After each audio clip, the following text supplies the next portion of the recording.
ሆሳዕና በአርያም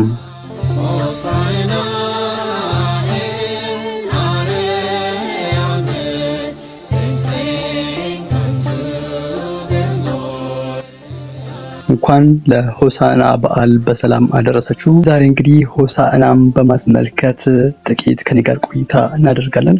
ሆሳዕና ማለት ምን ማለት ነው? ለምንስ ይከበራል? የሚለውን አብረን ቆይታ የምናደርግ ይሆናል። በቅድሚያ ግን ቪዲዮውን ላይክ በማድረግ ጀምሩ። 2000 እና 3000 ላይክ እንደተለመደው ላይክ በማድረግ ተጀምሩ ዘንድ ቻናሉን ሰብስክራይብ አድርጉ። ሆሳዕና በአርያም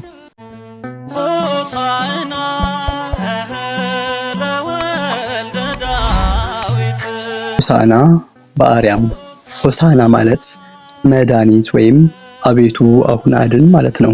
በአብይ ጾም 8ኛ ሳምንት የሚከበር በዓል ሲሆን ከጌታችን መድኃኒታችን ኢየሱስ ክርስቶስ 9 አበይት በዓላት አንዱ ነው።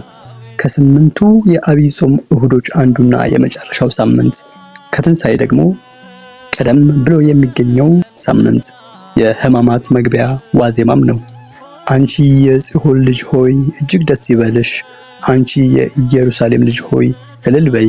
እነሆ ንጉሥሽ ጻድቅና አዳኝ ነው፣ ትሑትም ሆኖ በአህያም በአህያይቱም ግልገል በውርንጭላይቱ ተቀምጦ ወደ አንቺ ይመጣል። ዘካርያስ 9:9 ላይ በማለት በነቢያት የተነገረው ይፈጸም ዘንድ ጌታችን መድኃኒታችን ኢየሱስ ክርስቶስ ከደብረ ዘይት ቤተፋጌ በአህያ ውርንጭላ ላይ ተቀምጦ ወደ ኢየሩሳሌም መግባቱን በማሰብ ቅድስት ቤተክርስቲያን በዓሉን በድምቅ ታከብረዋለች።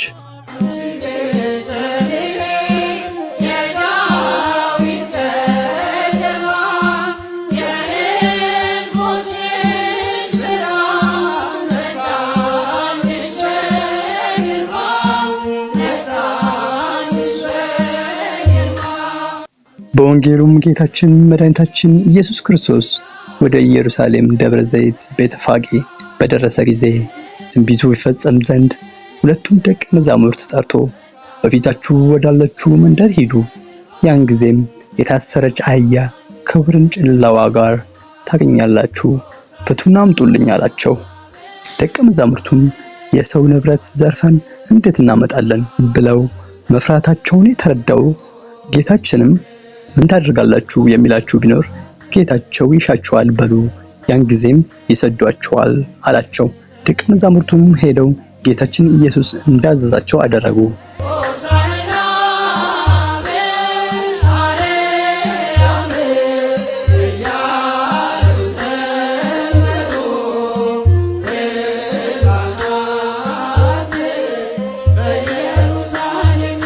ልብሳቸውንም በአህያውና በውርንጭላይቱ ላይ አድርገው ጌታችንም በእርሱ ላይ ተቀመጠ።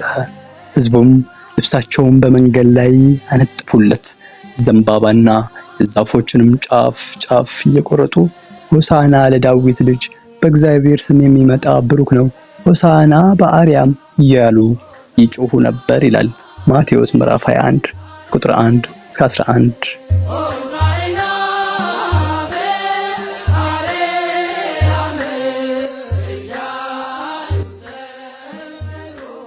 ልብሳቸውን ማንጠፋቸውም ለክብሩ መገለጫ ነው። እንዲህ ባለ ክብርና ምስጋና ወደ ኢየሩሳሌም ሲገባ ከተማዋ በዝማሬና በአመስጋኞች ተናወጠች። የሕዝቡ ጩኸትና ደስታ ያበሳጫቸው ፈሪሳውያንና አይሁድ የሚያመሰግኑትንም ዝም እንዲያሰኝ ጌታችንም ቢጠይቁትም እነዚህ ዝም ቢሉ ድንጋዮች ያመሰግኑኛል ብሎ መለሰላቸው። ከመዛሙርትን ዝም እንዲሉ ዘዛቸው እላቸዋለሁ፣ እነዚህ ዝም ቢሉ ድንጋዮች ራሳቸው መጮህ ይጀምራሉ።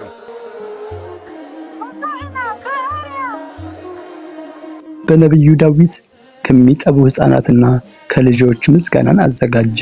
መዝሙር 90 ቁጥር 2 ተብሎ የተነገረው ትንቢት እንዲፈጸም የ40 የ80 ቀን የዓመትና የ2 ዓመት ሕፃናትም አመስግነውታል። አዋቂዎችም ሕፃናትም ሆሳዕና በአርያም እያሉ ማመስገናቸው መድኃኒት መባል ላንተ ይገባሃል ማለታቸው ነው።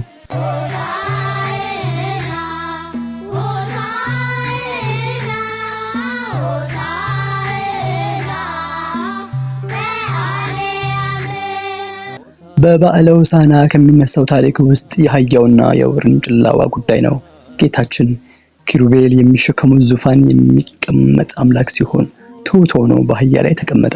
አህያዋን እነሆ ውርንጭላዋ ፈታችሁ አምጡልኝ ማለቱ የሰው ልጅ ከኃጢአት እስራት ለመፍታት የመጣ አምላክ መሆኑን ያመለክታል።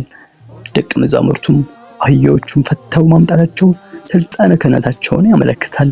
በምድር የፈታችሁት በሰማይ የተፈታ ይሁን እንዲል መጽሐፍ ቅዱስ ላይ በአህያ ላይ ልብሳቸውን ማንጠፋቸው የምትመች የማትቆረቆር የወንጌልን ሕግ ሰጠን ሲሉ ነው። በአህያ ላይ የተቀመጠ ሰው በፈረስ እንደተቀመጠ ሰው ፈጥኖ አያመልጥም። ጌታችን ኢየሱስ ክርስቶስም ከፈለጉኝ አያጡኝም ሲል በአህያ ተቀምጧል። ከኢየሩሳሌም እስከ ቤተ መቅደስ 16 ምዕራፍ ነው። 14ቱን በእግሩ ሄዶ 2ቱን በአህያዋ ውርንጭላይቱ ደግሞ 3 ጊዜ ቤተ መቅደስን ዞሯል። ይህም የሶስትነቱን ምሳሌ 14ቱን በእግሩ መሄዱ 10ቱ ትእዛዛትን 4ቱ ደግሞ የአራቱ ኪዳናት ማለትም ኪዳነ ኖህ፣ ክህነተ መልከ ጼዴቅ፣ ግዝረተ አብርሃምና ጥምቀተ ዮሐንስን ያመለክታል።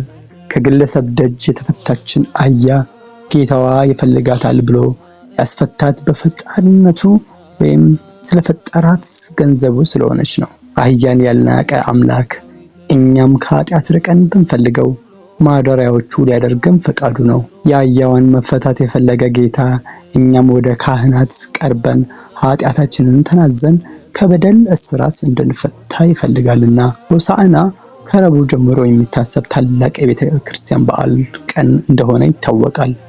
በዋዜማዎቹ ዕለታት ከቅዱስ ያሬድ ድርሰት ከሆኑ ከጾመ ድጓ ሆሳዕና በአርያም፣ ሆሳዕና ለወልደ ዳዊት በማለትም ይዘመራል። ጌታችን መድኃኒታችን ኢየሱስ ክርስቶስ ወደ ቤተ መቅደስ ሲገባ ሕዝቡ ዘንባባ ይዘው ብሩክ ዘይመጽእ በስመ እግዚአብሔር፣ በእግዚአብሔር ስም የሚመጣ የተባረከ ነው መዝሙር 117 ቁጥር 26 በማለት ስለተቀበሉት ይህን በማሰብ ቤተክርስቲያናችን ዘንባባ ለሕዝበ ክርስቲያኑ ታድላለች። በቤተክርስቲያን በአራቱም ማዕዘናት ከአራቱም ወንጌል ዕለቱን የሚመለከቱ ምንባባትም ይነበባሉ።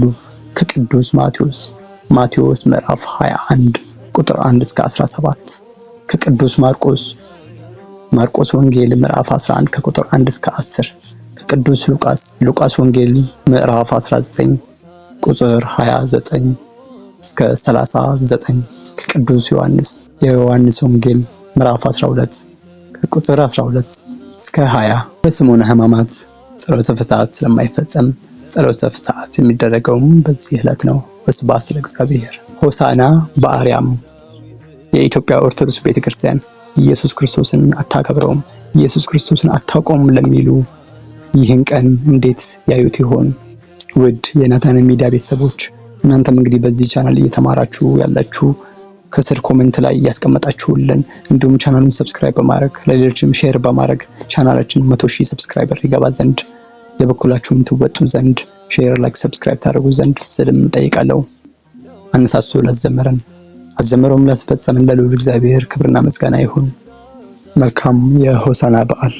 ሆሳዕና ሆሳዕና ሆሳዕና ለወልደ ዳዊት ሕፃናት ሁሉ ድንጋዮች ሳይቀሩ ለዘመሩለት ሆሳዕና ለወልደ ዳዊት ሆሳዕና ሆሳዕና